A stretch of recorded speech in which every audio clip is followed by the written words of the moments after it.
DK corporation ఆఫీసులో అభినవ్ని చూసింది వైభవి. అనుకోకుండా ఆమె చేతిలో ఉన్న కాఫీ అతని షర్ట్ మీద పడింది. అతనికొచ్చిన కోపానికి ఆమెను పీక పిసికి చంపినా తప్పులేదు అనిపించింది. కాని ఎలాగో నిగ్రహంగా తన ఆగ్రహానికి అడ్డుకట్ట వేసుకుని ఒక ఫేక్ స్మైల్ ఇచ్చి, హలో వైభవి, చాలా రోజులైంది కదా మనం మీటయ్యి అని పలకరించాడు. అతను కూల్గా మాట్లాడడం భరించలేకపోయిన వైభవి ఇంకా రెచ్చిపోయింది. ఏంటి, మనం కలిసి చాలా రోజులైందా? బుర్రలో చిప్పు దొబ్బిందా? లేక ఏదైనా వైరస్ వచ్చి మెమరీ ఎరేజ్ అయిపోయిందా? మనం నిన్ననే కలిసాం కదా అని చిటపటలాడింది. ఆమె ఫైర్ అవుతూ ఉంటే మరోసారి తన షర్ట్ వైపు చూసుకున్న అభినవ్, మళ్ళీ సేమ్ టు సేమ్ అలాగే మీద పోసావు వైభవి. నిన్న వైను, ఇవాళ coffee. Same speed, same strength, same to same అదే కోపం అని వెటకారంగా అన్నాడు. ఇప్పుడు నీ మీద కాఫీ మాత్రమే పోశాను మిస్టర్ అభినవ్. ఇంకో 2 నిమిషాల్లో నువ్వు డీకే కార్పొరేషన్ ఆఫీస్ నుండి బయటికి నడవకపోతే నీ మీద యాసిడ్ పోసినా పోస్తానేమో అంటూ ఎగతాళిగా నవ్వింది. ఆమెకు అభినవ్ని ఎంత తిట్టినా కోపం చల్లారడం లేదు. అతని మీద అసహ్యం తగ్గడం లేదు. పైగా ఆ చుట్టుపక్కల ఎక్కడా దేవా కనిపించకపోయేసరికి ఆమెకు ఇంకా ఇరిటేటింగ్గా ఉంది. దేవా అక్కడుండుంటే అభినవ్ని ఎంట్రన్స్ గేట్ కూడా టచ్ చేయనివ్వడు అని ఆమెకు తెలుసు. అప్పుడే వాణి కూడా వచ్చి వైభవి వైపు చూస్తూ, అయ్యో ఎంత పనిచేశావే, పాపం అభినవ్ చాలా కష్టపడి సంపాదించిన డబ్బుతో కొత్త బట్టలు కొనుక్కున్నాడు, నువ్వు దాన్ని స్పాయిల్ చేసేశావు అంటూ అభినవ్ వైపు తిరిగి, నేను చెప్పింది నిజమా కాదా అని పొగరుగా నవ్వింది. నీకు ఆన్సర్ ఇవ్వాల్సిన అవసరం నాకు లేదు అని రెక్లెస్గా అంటూ అక్కడున్న సోఫాలో కూర్చుని తన 2 కాళ్ళు టేబుల్ మీద పెట్టాడు అభినవ్. అతను కూర్చున్న పోజ్, ఆన్సర్ చేస్తున్న పద్ధతి చూస్తుంటే అతను సారీ చెప్పడానికి రాలేదని అర్థమైపోయింది. అయితే అక్కడ అభినవ్తో గొడవపడుతున్న వాణిని, వైభవిని చూస్తున్న మిగిలిన స్టాఫ్ అందరూ షాక్ అవుతున్నారు. రోజూ లేటుగా వస్తుందని ఇవాళ కూడా వైభవి లేటుగా వస్తేలా? కంపెనీకి కొత్త సీఈఓతో అలా గొడవపడుతున్నారేంటి అని ఒక కొలీగ్ అనుకున్నాడు. ఏంటి దర్జాగా కూర్చున్నావు? ఇదేమని బాబుగడ ఆఫీస్ కాదు అంటూ వాణి మళ్లీ మొదలుపెట్టింది. నీ ఫ్రెండ్ని కొంచెం నోరు కంట్రోల్ చేసుకోమని చెప్పు వైభవి, మౌనం ఆరోగ్యానికి మంచిది అని వార్నింగ్ ఇచ్చి, ఇంతకీ ఈ కంపెనీలో నీ పొజిషన్ ఏంటి అని వైభవిని అడిగాడు. వైభవి రెస్పాండ్ అయ్యేలోపే స్టాఫ్ మెంబర్ ఒకరు మాట్లాడుతూ, సార్, ఆమె దేవాగారి పర్సనల్ సెక్రటరీ అని ఆన్సర్ చేశాడు. ఓ ఈజ్ ఇట్ అని ఆశ్చర్యంగా వైభవి వైపు చూసిన అభినవ్, అందుకేనా నీ కళ్ళు నెత్తిమీదున్నాయి? నువ్వు ఈ కంపెనీలో కేవలం ఒక సెక్రటరీవి వైభవి. నీ ప్రొఫెషనల్ బౌండరీస్ క్రాస్ చేస్తే మర్యాదగా ఉండదు అని ఆమెకు వార్నింగ్ ఇచ్చి టేబుల్ మీద ఉన్న తన 2 కాళ్లని నేల మీద పెట్టి నిల్చున్నాడు. అతని వార్నింగ్ మరోసారి వైభవిని రెచ్చగొట్టింది. దవడ గట్టిగా బిగించి అభినవ్ చెంప పగలగొట్టడానికి అతని వైపు దూసుకెళ్ళింది. ఆమె చెయ్యి గాల్లోకి లేచిన వెంటనే అభినవ్ గట్టిగా పట్టుకొని, ఆపుతావా నీ పనికిమాలిన వేషాలు? ఆల్రెడీ నీ సీన్ రివర్స్ అయిందని నీకింకా అర్థం కావడం లేదా అని ఆమెను హెచ్చరిస్తూ విసురుగా పక్కకు తోసేశాడు. వైభవి పక్కకు తూలి పడిపోకుండా కంట్రోల్ చేసుకుంది. ఒక అడుగు ముందుకేసి ఆఫీస్ మధ్యలో నిలబడిన Abhinav, get me a new shirt immediately అని ఆదేశం ఇచ్చాడు. అతని ఆర్డర్ వినగానే ఆఫీస్ స్టాఫ్ ఒకడు తన కొలీగ్స్ను పక్కకి నెట్టేస్తూ బయటికి పరుగుపెట్టాడు. కొన్ని నిమిషాల్లోనే తిరిగొచ్చి ఒక కొత్త షర్ట్ ఇచ్చాడు. అభినవ్ ఆ షర్ట్ అందుకోబోతూ ఉండగా వైభవి ఆ ఎంప్లాయీ వైపు కోపంగా చూస్తూ, అసలు నువ్వేం చేస్తున్నావో నీకు అర్థమవుతుందా? అంత కాస్ట్లీ డిజైనర్ షర్టు ఈ డెలివరీ బాయ్ గాడికి తీసుకొస్తావేంటి? దాని బిల్లు నువ్వు పే చేస్తావా? దేవాసారికి తెలిస్తే నిన్ను వెంటనే జాబ్లో నుంచి తీసేస్తారు అని గట్టిగా అరిచింది. ఆమె మాటలు పట్టించుకోని అభినవ్, నాకు మంచినీళ్లు కావాలి అన్నాడు. ఇంకొక ఎంప్లాయీ పరిగెత్తుకుంటూ వెళ్లి 10 సెకండ్లలో వాటర్ బాటిల్తో వచ్చి అభినవ్ ఎదురుగా నిలబడ్డాడు. బాటిల్ అందుకున్న అభినవ్ గడగడా మంచినీళ్లు మొత్తం తాగేసి ఖాళీ బాటిల్ని క్రష్ చేస్తూ వైభవి వైపు చూశాడు. అసలక్కడ ఏం జరుగుతుందో వైభవికి ఏమీ అర్థం కాక, ఏయ్, ఏమైంది మీ అందరికీ? మీరంతా ఎందుకు వీడికి మర్యాదలు చేస్తున్నారు? దేవాసార్ ఆఫీస్కి రావడం లేట్ అయితే ఆయన్ని పూర్తిగా మర్చిపోతారా? ఆయన రాగానే మీ అందర్నీ ఫైర్ చేసి బయటికి పంపించకపోతే నా పేరు వైభవి కాదు అని అందరినీ బెదరగొట్టడానికి ప్రయత్నం చేసింది. వెంటనే వాణి కూడా తన వాయిస్ పెంచి, come on, get back to your work everyone, చేసిన సీన్ చాలు గాని ఇంక పదండి అంటూ గొర్రెల మందని అక్కడ్నుంచి తోలినట్టు చప్పట్లు కొట్టి సైగలు చేసింది. వాళ్లు గొంతు చించుకొని అరిచినా స్టాఫ్లో ఒక్కళ్ళు కూడా కదల్లేదు సరికదా. రిటర్న్లో వీళ్లనే విచిత్రంగా చూస్తున్నారు. వైభవి కోపంతో రగిలిపోతూ ఏదో అనబోతూ ఉండగా ఎప్పట్నుంచో ఆమెంటే పడని ఒక కొలీగ్ అభినవ్కి క్లోజ్గా వెళ్ళి, సార్, మీరు చెప్పినట్లే సీఈఓ ఛాంబర్లోకి కొత్త ఫర్నిచర్ ఆర్డర్ ప్లేస్ చేశాను. సాయంత్రంలోపు డెలివరీ అయిపోతాయి అని వినయంగా చెప్పాడు. వెరీ గుడ్ అంటూ సంతృప్తిగా తలూపిన Abhinav, remember my dear staff, ఈ ఆఫీస్లో దేవాకి సంబంధించిన ఒక్క వస్తువు కూడా ఉండడానికి వీల్లేదు. అందులో ఏవైనా మీకు నచ్చితే తీసేసుకోండి, లేదా రీప్లేస్ చేసి కొత్త ఐటమ్స్ ఆర్డర్స్ పెట్టండి అని అనౌన్స్ చేశాడు. వాట్, ఫర్నిచర్ మారుస్తున్నావా? ఏది పడితే చేంజ్ చేయడానికి నీకేం అధికారం ఉంది అని ఆఫీసు టాప్ లేచిపోయేలా గట్టిగా అరిచింది వైభవి. కాని ఆమె వైపే అందరూ తేడాగా చూస్తున్నారు. All right everyone, see you later and get back to your work now అని అభినవ్ చెప్పగానే థ్యాంక్ యూ సార్ అంటూ స్టాఫ్ అంతా అక్కడి నుంచి కదిలి తమ సీట్ల వైపు వెళ్ళిపోతున్నారు. దేవా పర్సనల్ సెక్రటరీ అయిన వైభవి అండ్ ఆ ఆఫీస్లో సీనియర్ ఎంప్లాయీ అయిన వాణి చెప్పినా గానీ వినని ఎంప్లాయీస్ అభినవ్ మాట వింటున్నారంటే వాళ్లకి షాకింగ్గా అనిపించి భయం మొదలైంది. ఆ షాకులోనే ఆమె నిలబడి ఉండగా భుజం మీద దబదబా బాదిన వాణి, ఓయ్ వైభవి, ఏందబ్బా ఇది? ఆ అభినవ్ గాడు ఏదో చెప్తున్నాడు, మన స్టాఫ్ అంతా గొర్రెల మందలాగా అతని మాటకి తల ఊపుతూ పనిచేస్తున్నారు. అసలు ఏం జరుగుతుంది?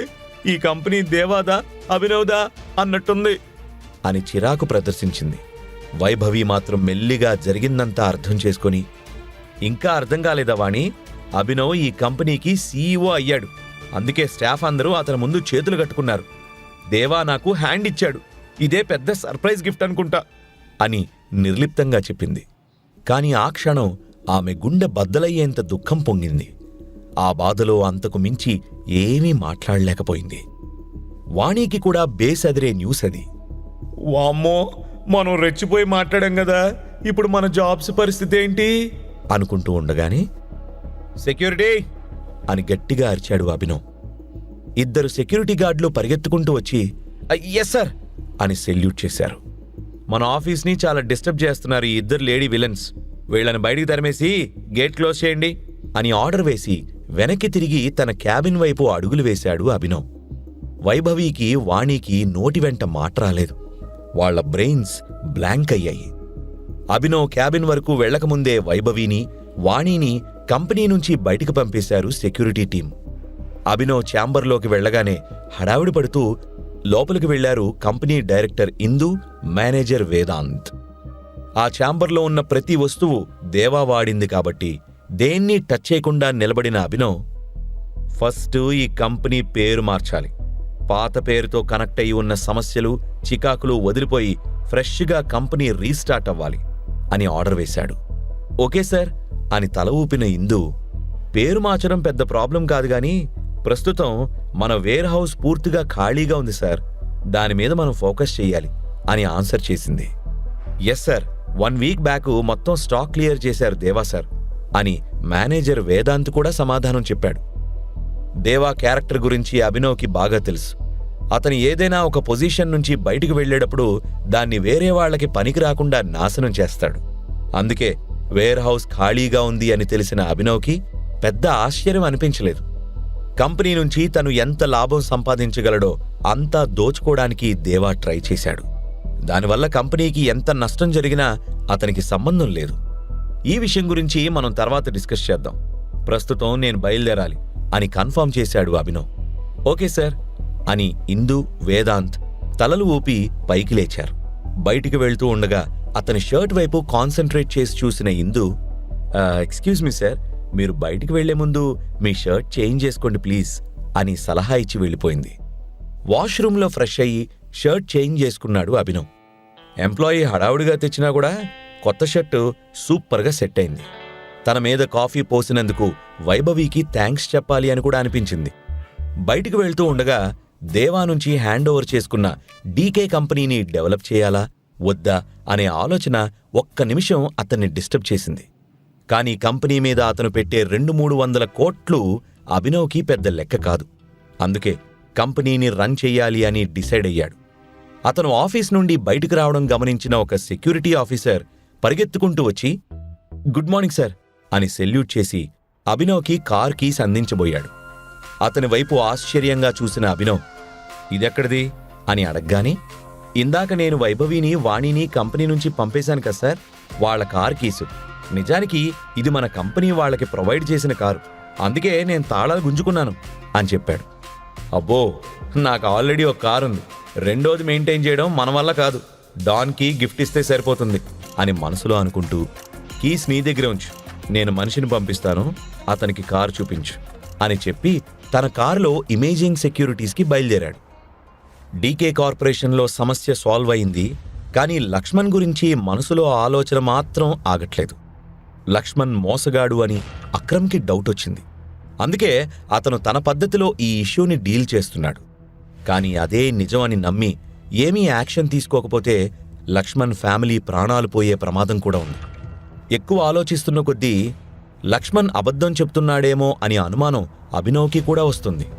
అతను చెప్పింది గుడ్డిగా నమ్మితే తన ప్రాణం రిస్కులో పడుతుంది అని అభినవ్కి బాగా తెలుసు. అతని ఆలోచనలకు అంతం లేదు, కానీ ఈలోగా ఇమేజింగ్ సెక్యూరిటీస్ ఆఫీస్ చేరుకున్నాడు అభినవ్. అతను క్యాబిన్ వైపు నడుస్తూ డాన్కి కాల్ చేశాడు. ఫోన్ లిఫ్ట్ చేయగానే గుడ్ మార్నింగ్ బాస్ అని హుషారుగా అన్నాడు డాన్. తను అర్ధరాత్రి కాల్ చేసినా కూడా డాన్ ఇదే హుషారుతో తనకు రెస్పాండ్ అవుతాడు అని అభినవ్కి తెలుసు.